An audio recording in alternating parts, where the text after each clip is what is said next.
ने रखा जा रहा है जिसके आधार पे अरविंद केजरीवाल के पक्ष में ये केस मजबूत हो। देखिए कोर्ट में क्या कुछ कह रहे हैं अरविंद केजरीवाल, एक बार फिर अपने दर्शकों को बता दें। कोर्ट ने कहा जो कह रहे हैं आप लिखित में दे दीजिए, क्योंकि इस तरीके के बयान अगर हैं इस पूरे मामले पर तो वो ऑन रिकॉर्ड भी होना चाहिए। मेरे घर कई मंत्री आते हैं, अरविंद केजरीवाल की तरफ से जो बातें कही गई उसमें मुख्य तौर पर कौन सी बातें हैं वो आप जान लीजिए। कोर्ट में अरविंद केजरीवाल ने कहा 2 साल से ये केस चल रहा है, किसी कोर्ट ने मुझे दोषी नहीं माना है। अरविंद केजरीवाल ने यह कहा है मुझे गिरफ्तार किया गया ईडी की तरफ से, जब इन्हें हिरासत में लिया गया उसके बाद अरविंद केजरीवाल ने कहा ईडी ने 25,000 पन्नों की फाइल भी जमा की है।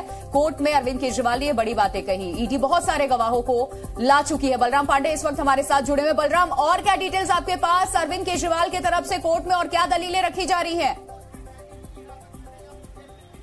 देखिए, अरविंद केजरीवाल ने कोर्ट में बड़ी बात कही है। उन्होंने कहा कि जिस तरीके से 3 बयान दिए गए और 3 बयानों के आधार पर हमें गिरफ्तार किया गया और मुझे इस पूरे कथित शराब घोटाले में फंसाया जा रहा। उन्होंने नाम लिया राघव मंगुटा का और कहा कि इनके बयान का हवाला देते हुए केजरीवाल ने कहा कि उन्होंने 7 बयान दिए। 6 बयानों में उन्होंने अरविंद केजरीवाल का नाम नहीं लिया, लेकिन जैसे ही 7वें बयान में उन्होंने अरविंद केजरीवाल का नाम लिया, उन्हें छोड़ दिया गया, यानी उन्हें जमानत दे दी गई। और शरत रेड्डी के बयान का हवाला देते हुए अरविंद केजरीवाल ने कहा मैं केवल यह जानना चाहता हूं क्या ये 4 बयान हमारी गिरफ्तारी के लिए पर्याप्त है। और जिस तरीके से बयानों का हवाला देते हुए 100 करोड़ रुपए का आरोप लगाया गया कि साउथ लॉबी से 100 करोड़ की रिश्वत ली गई और उस रिश्वत का जो पैसा है वो गोवा चुनाव में खर्च किया गया, तो उसको लेकर के उन्होंने कहा कि असली शराब घोटाला जो शुरू होता है वो ईडी की जांच के बाद होता है। हालांकि अब अगली लाइन अरविंद केजरीवाल की कोर्ट के सामने क्या होती है ये देखने वाली होगी, क्योंकि शरत रेड्डी को लेकर के अब वो कोर्ट रख रहे हैं। और जिस तरीके से आम आदमी पार्टी शरत रेड्डी को लेकर के आरोप लगा रही थी कि उनसे इलेक्टोरल बॉन्ड के जरिए चंदा लिया गया और इलेक्टोरल बॉन्ड के जरिए बीजेपी को चंदा दिया गया, तो अब कहीं ना कहीं शरत रेड्डी को लेकर के जिस तरीके से कोर्ट के सामने अरविंद केजरीवाल अपनी बात रख रहे हैं, तो अब जो आरोपों का सिलसिला है वो आगे बढ़ता हुआ नजर आ रहा। जी, अरविंद केजरीवाल की तरफ से जो दलीलें सामने रखी जा रही हैं उसको लेकर के देखिए, असली शराब घोटाला ईडी जांच के बाद असल में 100 करोड़ की नहीं, ये अरविंद केजरीवाल ने बड़ी बातें जो कही हैं। इसका क्या मतलब बलराम, जो 100 करोड़ बोल रहे हैं वो कहीं नहीं है?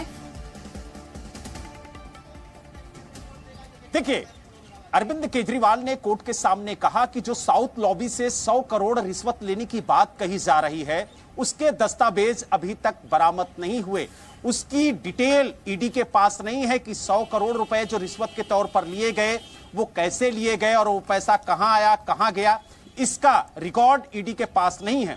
लेकिन जिस तरीके से शरत रेड्डी ने बीजेपी को चंदा दिया, इलेक्टोरल बॉन्ड के जरिए दिया और गिरफ्तारी के बाद 55 करोड़ रुपए चंदे के तौर पर दिए, उसका रिकॉर्ड है। उन्होंने ये कहा कि जो शरत रेड्डी के जरिए बीजेपी को चंदा दिया गया उसका रिकॉर्ड है और ये कहीं ना कहीं जो सबूत है वो उनके पास है और ये पूरा रैकेट है। ये बड़ा आरोप लगाया गया कि शरत ने गिरफ्तारी के बाद 50 करोड़ दिए कोर्ट में अरविंद केजरीवाल की तरफ से। जो 100 करोड़ बोल रहे हैं वो तो है ही नहीं। असली शराब घोटाला ईडी जांच के बाद, और जो आप भी कह रहे हैं कि 6 दफा पूछताछ में केजरीवाल का नाम नहीं लिया, 7वें दफा में ले लिया, उसके बाद उन्हें राहत मिल गई। यानी अरविंद केजरीवाल ये सीधे तौर पर ईडी पे आरोप लगा रहे हैं कि गवाहों को दबाव में बयान दिलवाए गए और मेरा नाम जबरन उनसे लेने के लिए कहा गया।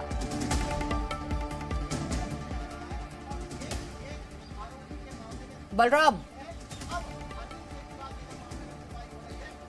बिल्कुल, देखिए अब जो ईडी के वकील हैं एसवी राजू, वो कोर्ट के सामने कह रहे हैं कि अब इन बयानों का कोई औचित्य नहीं है और ईडी की रिमांड का जो विरोध है वो नहीं कर रहे हैं, जितने चाहे दिन चाहे रख लें, पर ये घोटाला है।